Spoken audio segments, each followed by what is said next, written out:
तो आज के करंट अफेयर्स के इस अंक पे हम आप सभी के आगामी एग्जाम से जुड़े हुए सबसे बेहतरीन करंट अफेयर्स आप सभी के साथ चर्चा करने जा रहे हैं। आप एक एक करंट अफेयर्स का नोट्स बनाते जाइएगा और अब तक जैसे आपने करंट अफेयर्स के नोट्स बनाए हैं उसी हिसाब से आगे आज आप चीज़ों को लिखिएगा। और मेरा प्रयास रहेगा कि जो भी हाल फिलहाल की सबसे मोस्ट इंपॉर्टेंट घटनाक्रम हुई हैं उन सभी को मैं यहाँ पे लेके चलूंगा। पिछले 1.5 से 2 साल का करंट अफेयर्स लेकर के चल रहा हूँ। एग्जाम हॉल पे आपको मिलेंगे करंट अफेयर्स, ठीक है।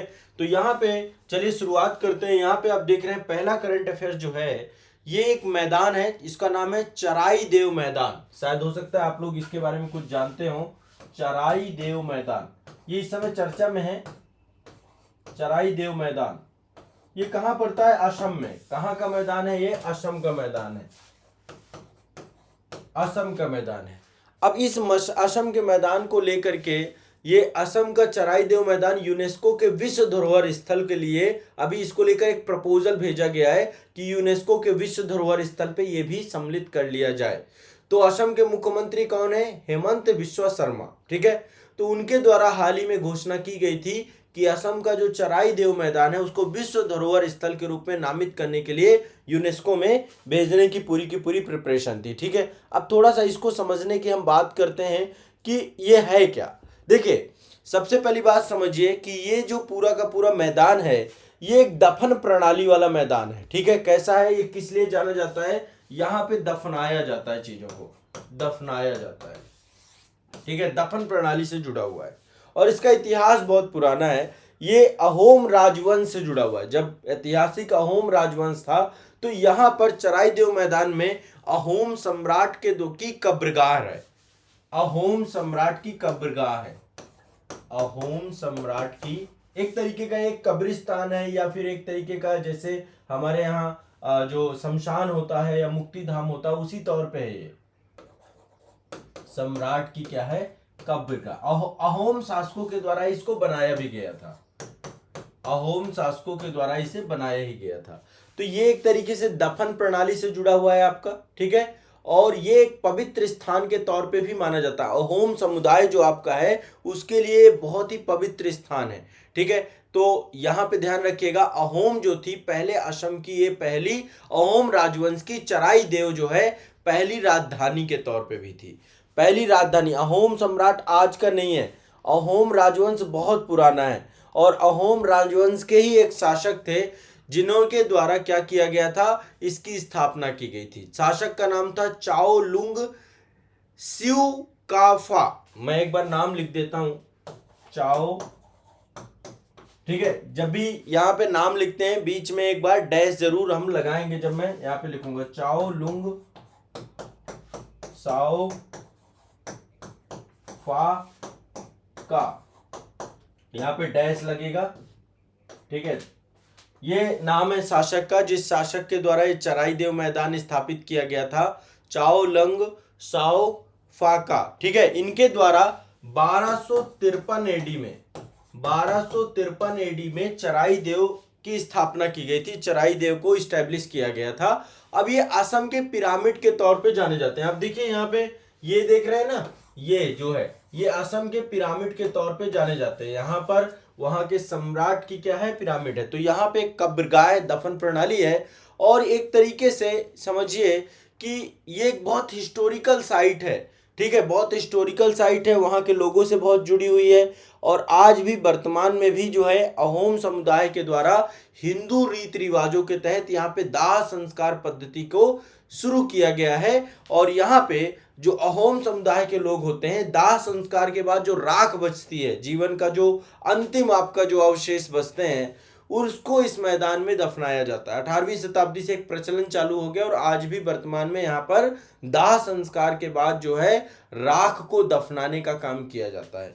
तो ये एक बहुत पवित्र स्थल है। अभी हाल ही में जो असम के मुख्यमंत्री हैं हेमंत बिस्वा शर्मा के द्वारा 16 जनवरी 2023 को जो है इसको चराई देव मैदान को यूनेस्को की विश्व धरोहर सूची में सम्मिलित करने के लिए एक प्रपोजल भेजा गया है कि यूनेस्को की विश्व धरोहर स्थल में इसको सम्मिलित कर लिया जाए। अभी आपको पता होगा कि मोढेरा का जो सूर्य मंदिर है, बड़नगर है, यमुना कोटी की जो आपकी मूर्तियां हैं उनको जो है इसमें सम्मिलित किया गया था। और इस हिसाब से देखा जाए तो काफी बड़ा, तो इसको भी अभी संभावित लिस्ट में रख लिया गया है। टेंटेटिव लिस्ट, एक यूनेस्को की टेंटेटिव लिस्ट है, टेंटेटिव लिस्ट, टेंटेटिव लिस्ट इसको बोलते हैं संभावित लिस्ट।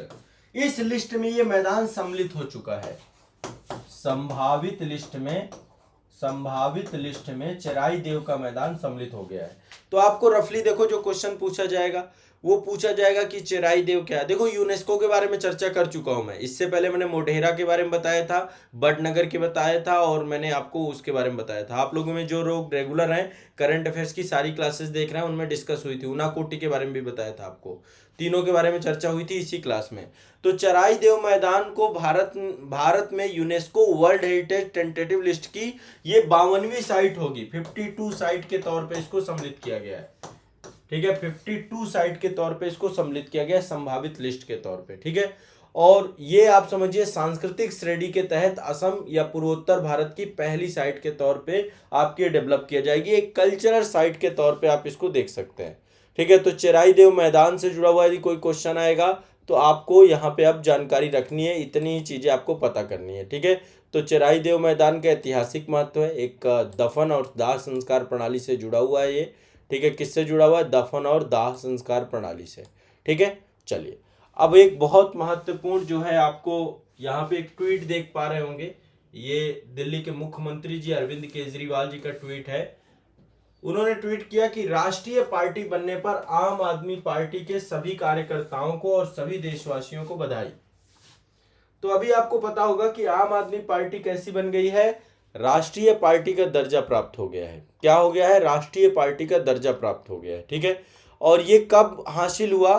10 अप्रैल 2023 को, 10 अप्रैल 2023 को जो है ये ट्वीट किया गया था। और 10 अप्रैल 2023 को निर्वाचन आयोग के द्वारा जो है दिल्ली के मुख्यमंत्री अरविंद केजरीवाल के नेतृत्व की आम आदमी पार्टी को राष्ट्रीय पार्टी के तौर पे दर्जा दिया गया है। अब यहाँ पे ध्यान रखिएगा कि अच्छा राष्ट्रीय पार्टी होती क्या है, मैं यहाँ पर थोड़ा सा आपको समझाना चाहता हूँ। और वर्तमान में देखिए देश में टोटल राष्ट्रीय पार्टी की संख्या 6 है। टोटल कितनी राष्ट्रीय पार्टियां हैं? 6 राष्ट्रीय पार्टियां हैं। हाँ, वर्तमान में टोटल 6 राष्ट्रीय पार्टियां, कितनी हैं? 6 राष्ट्रीय पार्टियां, 6 राष्ट्रीय पार्टी है। अब 6 राष्ट्रीय पार्टी कौन कौन सी हैं, एक बार इनको देख लेते हैं। बिल्कुल बिल्कुल सभी के लिए है ये, 2024 वाले हों, 2025 वाले हों, 2026 वाले, जो भी एग्जाम दे रहे हैं, 2023 वालों के लिए रामबाण है, ठीक है। सभी के लिए करंट अफेयर्स। अब यहाँ पे देखिए 6 राष्ट्रीय पार्टियां कौन कौन सी, एक बार नाम मैं बता देता हूँ ताकि आपको आइडिया हो जाए कि कौन कौन सी हैं। एक तो आपकी मौजूदा जो पार्टी है सत्ता में है, भारतीय जनता पार्टी, ठीक है। दूसरा भारतीय राष्ट्रीय कांग्रेस है, बहुजन समाज पार्टी भी है इसमें। कौन सी है? बहुजन समाज पार्टी। इसके बाद एक भारतीय कम्युनिस्ट पार्टी मार्क्सवादी है, जिसको हम बोलते हैं CPIM, ये भी एक राष्ट्रीय पार्टी का दर्जा प्राप्त है। एक है नेशनल पीपल पार्टी, NPP, ये भी आपकी राष्ट्रीय पार्टी है। और आम आदमी पार्टी आपकी 6वीं पार्टी है, ठीक है। फिर से एक बार बता रहा हूं, भारतीय राष्ट्रीय कांग्रेस है, ध्यान रखना है, भारतीय राष्ट्रीय कांग्रेस होगी, बड़े स्तर की राष्ट्रीय पार्टी है। और बीजेपी हो गई आपकी, BSP हो गई, बहुजन समाज पार्टी हो गई, भारतीय कम्युनिस्ट पार्टी हो गई, CPIM हो गई, नेशनल पीपल पार्टी हो गई, और आम आदमी पार्टी हो गई, ठीक है। तो आम आदमी पार्टी बहुत पुरानी नहीं है, नई पार्टी है आपकी, ठीक है। अब इसके बारे में थोड़ा सा कुछ चीजें जान लीजिए। देखिए एक आपका निर्वाचन आयोग के द्वारा एक कानून है, आपका कानून है चुनाव चिन्ह आरक्षण आवंटन आदेश 1968, election symbol reservation and allotment order 1968। इसके तहत ही राष्ट्रीय दलों के तौर पे मान्यता के लिए मानदंड दिए गए हैं। मैं यहाँ पर मानदंड आपको बताता हूं कि कौन से मानदंड है आपके, ठीक है। एक एक्ट है आपका चुनाव चिन्ह आरक्षण व आवंटन, चुनाव चिन्ह, यहां पे दो चीजें, आरक्षण व आवंटन, आरक्षण व आवंटन, चुनाव चिन्ह आरक्षण व आवंटन आदेश 1968, आदेश 1968। इसके तहत ही मानक निर्धारित किए गए हैं कि किसी पार्टी को राष्ट्रीय पार्टी कैसे घोषित किया जाएगा। तो इलेक्शन कमीशन ऑफ इंडिया के द्वारा चुनाव चिन्ह, राजनीतिक दल चुनाव चिन्ह 2019 की पुस्तिका जो जारी की गई थी, उसके तहत राजनीतिक दल को राष्ट्रीय दल कैसे माना जाएगा। इसके लिए देखो 3 मानक है, इनको रट लो। 3 मानक है। सबसे पहला मानक, 4 या अधिक राज्यों में राज्य स्तरीय दल के रूप में मान्यता प्राप्त हो। ध्यान रखना है, 4 या अधिक राज्यों में राज्य स्तरीय दल का मान्यता प्राप्त हो। राज्य स्तर के लिए भी अलग मानक होते हैं, वो मानक मैं कभी फिर बता दूंगा। यहाँ पे मैं केवल राष्ट्रीय स्तर पर बता रहा हूं। 4 राज्यों में या उससे अधिक राज्यों में राज्य स्तरीय दल के तौर पे यदि कोई भी जो है दल आपका है तो उसको क्या है, राष्ट्रीय दल का दर्जा दिया जा सकता है। और यही आधार था, इसी आधार पे आम आदमी पार्टी को मिला है। किस आधार पे मिला है? इसी आधार पे आम आदमी पार्टी को मिला है। अब ये आधार कैसे क्या क्या है मैं एक बार आपको बता दूंगा, ठीक है? क्लियर है? अभी मैं इसके बारे में आपको स्पष्ट कर दूंगा, क्योंकि देखो अभी गुजरात में चुनाव हुए थे, और जब गुजरात में चुनाव हुए थे तो आम आदमी पार्टी का प्रदर्शन इतना भी बुरा नहीं था। आम आदमी पार्टी ने इतना अच्छा प्रदर्शन किया कि वहां पर उसको क्या प्राप्त हुआ, गुजरात में आम आदमी पार्टी को राज्य स्तरीय पार्टी का दर्जा प्राप्त हुआ, क्योंकि उसने कुल वैध मतों का जो है 12.5%, मतलब 12.92% के आसपास वोट वहां पे मिले थे। तो उसके आधार पर उसको राज्य स्तरीय पार्टी, तो एक तरीके से आम आदमी पार्टी को गुजरात, ठीक है, गुजरात के बाद पंजाब में आपको पता है उनकी सरकार ही है, ठीक है, दिल्ली हो गया, और एक और है गोवा। इन 4 राज्यों में इसको राज्य स्तरीय पार्टी का दर्जा प्राप्त हुआ है। और इन चार जगहों पे राज्य स्तरीय पार्टी प्राप्त होने के कारण से राष्ट्रीय पार्टी बन गई आम आदमी पार्टी, ठीक है। पंजाब, गोवा, राष्ट्रीय राजधानी क्षेत्र दिल्ली, और आपका जो है गुजरात, ठीक है। इन 4 जगहों पे तो सबसे पहली चीज क्या है, 4 या उससे अधिक राज्यों में राज्य स्तरीय दल के तौर पे मान्यता प्राप्त हो। दूसरा भी है, मतलब एक तो ये क्राइटेरिया, यदि ये नहीं है तो ये होना चाहिए, लोकसभा या विधानसभा चुनाव में 4 अलग अलग राज्यों से कुल वैध मतों के 6% मत प्राप्त करे। जो टोटल वैध मत है, लीगल मत है, उनका 6% मत प्राप्त करे। इसके अतिरिक्त 4 लोकसभा सीटों पर जीत दर्ज करे। 4 लोकसभा सीटों पर जीत हो, ठीक है। यहां पे फिर से ध्यान रखिएगा, लोकसभा या राज्यों के विधानसभा चुनाव में 4 अलग अलग राज्यों में कुल वैध मतों का 6%, ठीक है, मतलब टोटल जो वैध मत प्राप्त हो उसका 6% होना चाहिए। जीते चाहे ना जीते पार्टी, कोई जरूरत नहीं है। और इसके अतिरिक्त 4 लोकसभा सीटों पर जीत भी दर्ज करे, ये भी साथ में दिया गया है। तो 4 लोकसभा सीटें भी होनी चाहिए, और टोटल जितना जो है मत प्राप्त हुआ उसका 6% होना चाहिए। तीसरा है, कम से कम 3 राज्यों में लोकसभा की कुल सीटों का 2% सीटें यदि उसने जीत ली है तो भी उसको राष्ट्रीय पार्टी का, मतलब 3 राज्यों में क्या करे, लोकसभा की टोटल सीटों का 2%, ठीक है, इतना आपका हासिल कर ले तो उसको मिल जाएगा। अब समझ लीजिएगा प्रवीण जी, समझ में आ रहा है कि क्या है राष्ट्रीय पार्टी। 3 मानक है, देखिए आपके तीनों मानक मैंने आपको समझा दिए। पहले 4 या अधिक राज्यों में क्या हो जाए, राज्य स्तरीय पार्टी के तौर पे दर्जा प्राप्त हो जाए। किसमें प्राप्त हो जाए, 4 राज्यों में। ये यूपीएससी वालों के लिए मस्ट है, बहुत इंपॉर्टेंट क्वेश्चन है, यही पूछा जाएगा, यही पॉइंट आपके चारों रखे होंगे। तो 4 या अधिक राज्यों में राज्य स्तरीय दल प्राप्त हो, राज्य स्तर का दल हो, तो आम आदमी पार्टी राज्य स्तर दल, ये इतनी जगहों पे है। फिर लोकसभा और राज्यों के विधानसभा चुनाव में क्या हो, 4 अलग अलग कुल वैध मतों का 6%, ये याद रखना है। और साथ ही 4 लोकसभा सीटें हो उसके पास, 4 लोकसभा सीटें, तो यदि ये हो गया तो ये मिल जाएगा। दूसरा, 3 राज्यों में लोकसभा की कुल सीटों का 2% उसको प्राप्त हो। यदि इतना प्राप्त है तो क्या बन जाएगा, तो आम आदमी पार्टी जो है आपकी 4 राज्यों में राज्य स्तरीय दर्जा प्राप्त है। तो चुनाव चिन्ह आरक्षण आवंटन आदेश 1968 के तहत इसको जो है आपको पता होगा कि चुनाव चिन्ह झाड़ू है, ये भी आप जानते हैं। तो आम आदमी पार्टी आपकी ये बन गई, राष्ट्रीय पार्टी। तो आपको राष्ट्रीय पार्टी का दर्जा प्राप्त हुआ है। 4 राज्यों में 6% से ज्यादा वोट भी प्राप्त हुआ है। देखिए गुजरात में 12.92% है, गोवा में 6.8% है, दिल्ली में 53.6% है और पंजाब में 42%। तो 6% से ज्यादा वोट भी है इनके पास, 6% से ज्यादा वोट भी प्राप्त है। तो आम आदमी पार्टी चुनाव चिन्ह झाड़ू, ठीक है, आप सभी जानते हैं। तो राष्ट्रीय पार्टी बनने तक में आप समझेंगे, सबसे पहले 2012 में आपको पता है अन्ना हजारे के लोकपाल आंदोलन से पार्टी स्टार्ट हुई थी। 2 अक्टूबर को आम आदमी पार्टी का गठन हुआ था, ठीक है। इसके बाद 2013 में दिल्ली विधानसभा चुनाव में 29.49% वोट प्राप्त हुआ था इसको, ठीक है। तो दूसरी सबसे बड़ी पार्टी दिल्ली की बनकर के उभरी थी। 2014 के लोकसभा चुनाव हुए थे, इसमें इनके पास 2.1% वोट और 4 सीटें इनको हासिल हुई थी।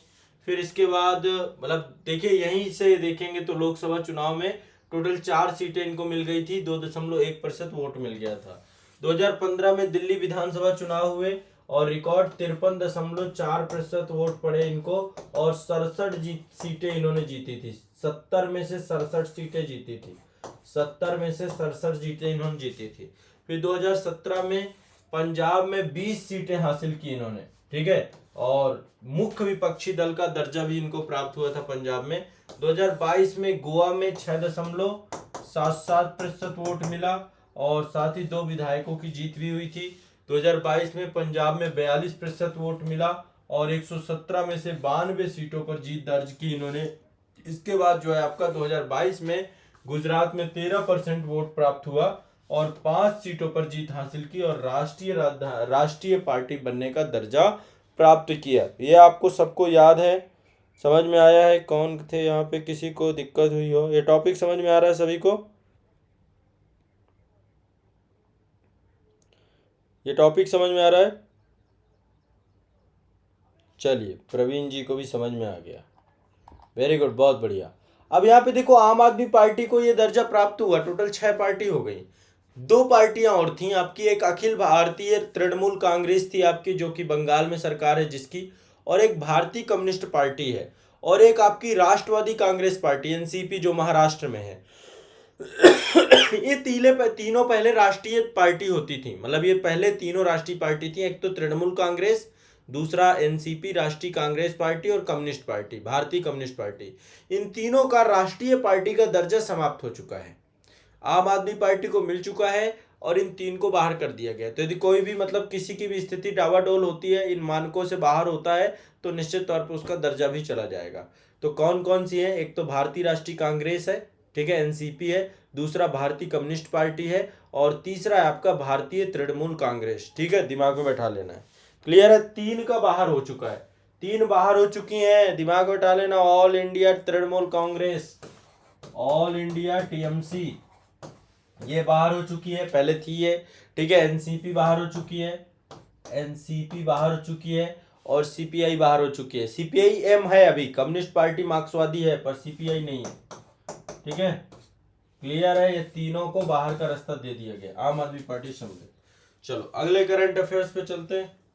एशिया की सबसे बड़ी टेलीस्कोप के तौर पे अगला जो है करंट अफेयर्स है आपका, तो ये एक टेलीस्कोप है, लार्जेस्ट लिक्विड मिरर टेलीस्कोप इन उत्तराखंड में पूरा का पूरा एस्टेब्लिश किया गया और एशिया का सबसे बड़ा है।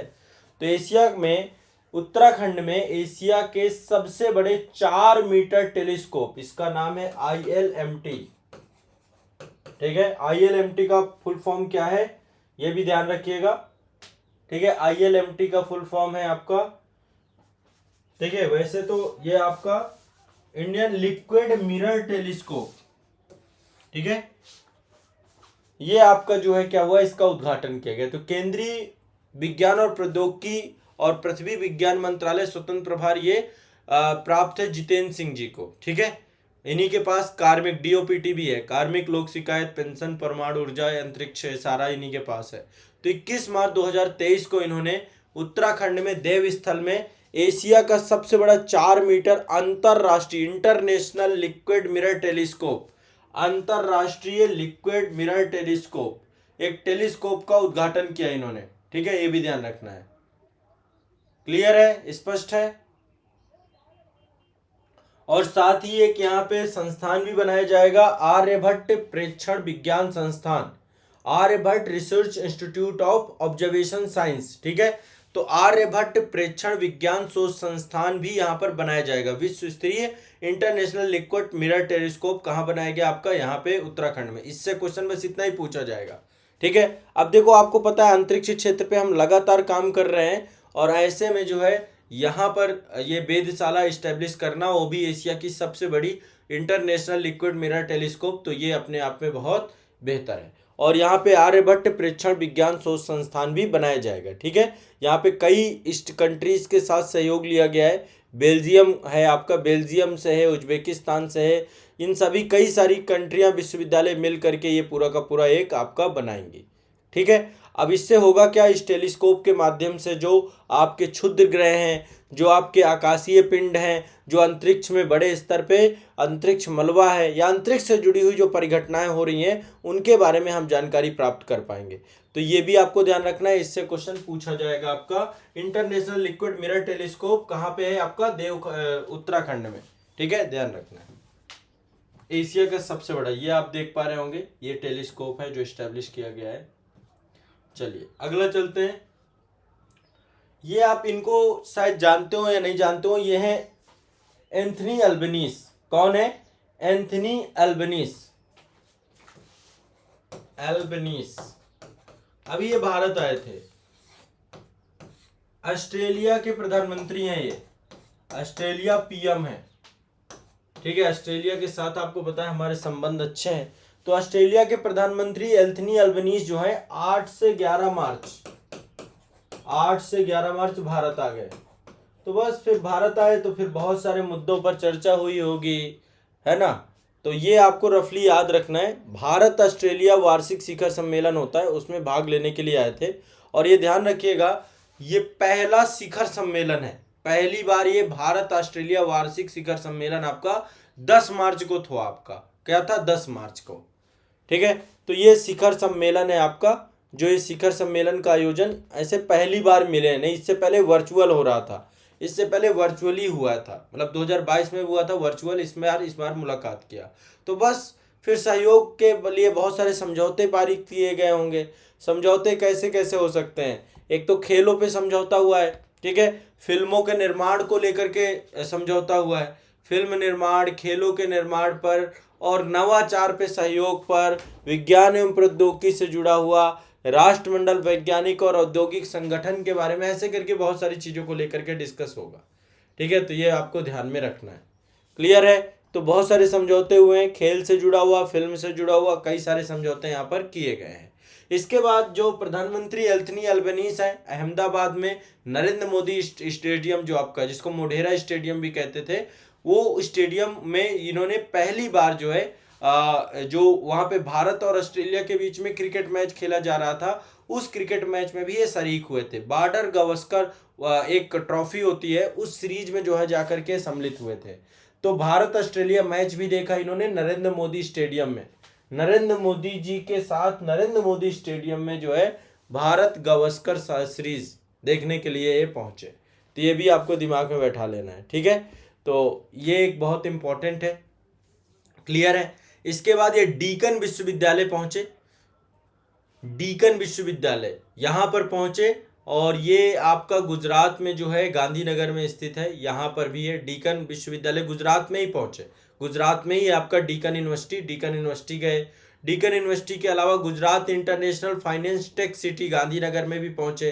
तो इस तरीके से काफ़ी जगहों पर ये गए आपको। ठीक है, एक और जो इम्पोर्टेंट है, एक जो भारत का हमारा जो एक विमान वाहक पोत है, जलयान है, आईएनएस विक्रांत, आईएनएस विक्रांत पर भी इन्होंने दौरा किया। आईएनएस विक्रांत पर जाने वाले ये पहले विदेशीय बने। ठीक है, आईएनएस विक्रांत जो भारत का पहला विमान वाहक पोत है, ठीक है, स्थानीय रूप से बनाया गया, तो आईएनएस विक्रांत पर जाने वाले पहले विदेशी बने ये। आईएनएस विदेशी पीएम आईएनएस विक्रांत पर भी गए। तो कई सारे परिसर पे गए, आपका डीकन यूनिवर्सिटी गए, नरेंद्र मोदी स्टेडियम गए, आईएनएस विक्रांत पे गए। ठीक है, तो ये आपको ध्यान रखना है। भारत की सुरक्षा से जुड़ी हुई चीज़ों पर भी इन्होंने देखा। और बहुत सारे व्यापार समझौते किए गए, बहुत सारी चीज़ें, ठीक है, वो सब आप सभी जानते हैं, वो बार बार मैं तो रफली आपको पता रहना चाहिए, ठीक है। तो पीएम आए थे 10 मार्च को, ऑस्ट्रेलिया भारत की शिखर सम्मेलन में रहे ये। अभी देखिए हमारे भारत का गौरव है राष्ट्रपति भवन है आपका। राष्ट्रपति भवन में एक परिसर है, ठीक है, आप लोग कभी भी जा सकते हैं, फरवरी जनवरी लास्ट और फरवरी फर्स्ट वीक में ओपन हो जाता है। इसका नाम है मुगल गार्डन। क्या है ये? मुगल गार्डन। नाम बदल गया भाई, अब इसका नाम बदल गया, मुगल गार्डन का नाम परिवर्तित कर दिया गया। अब इसका नाम हो चुका है अमृत उद्यान। क्या हो चुका है ये? अमृत उद्यान। अमृत उद्यान। तो नाम परिवर्तन का जो सिलसिला चल रहा है आपका, अब अमृत उद्यान, आप सोचेंगे कि अमृत उद्यान ही क्यों रखा गया? भैया आजादी का अमृत महोत्सव मनाया गया है, अभी अमृत काल भी चल रहा है आपका, ध्यान रखिएगा। तो इसका नामकरण किसने किया है? भारत की प्रधान राष्ट्रपति जो है महामहिम द्रौपदी मुर्मू जी के द्वारा जो है इसका नामकरण किया गया है। और आम जनता के लिए ये लगभग इस बार जो खोला गया था 31 जनवरी, तो कभी आप भी दिल्ली आए तो 31 जनवरी इस टाइम पीरियड पे आप जा सकते हैं। यहाँ पर ही जो है राष्ट्रपति भवन के पास वहीं पर ही टिकट मिल जाती है आपको। और ये लगभग काफी लंबे समय तक ओपन रहता है आपका, लगभग मान के चलिए कि 1 से 2 महीने तक ओपन रहता है। 26 मार्च तक ये आम जनता के लिए खुला था इस बार। तो जनवरी से मार्च के बीच में आपका ओपन होता है। जनवरी मान लीजिए, फरवरी मान लीजिए, क्योंकि लास्ट ही है, ठीक है। तो एक तो ये नाम चेंज हुआ है, अमृत उद्यान हो गया इसका, मुगल गार्डन का नाम, ठीक है। ये भी क्वेश्चन आपसे पूछ सकता है। और ये आप देख सकते हैं बड़ा खूबसूरत है, बहुत सारे यहाँ पर आपको हर एक किस्म के जो है फूल मिल जाएंगे, ठीक है। यहाँ पे देखिए हर एक किस्म के फूल आपको यहाँ पर मिल जाएंगे, बड़ा शानदार तरीके से इसको बनाया गया है। इसके बाद आपका ये आप देख सकते होंगे, ये आपका राष्ट्रपति भवन है, यहीं पे आगे इंडिया गेट है, ये आप देख रहे हैं इंडिया गेट है। ये आपको पता होगा एक और परिवर्तन किया गया है सितंबर 2022 में प्रधानमंत्री जी के द्वारा। ये राजपथ का नाम, ये राजपथ है, ठीक है।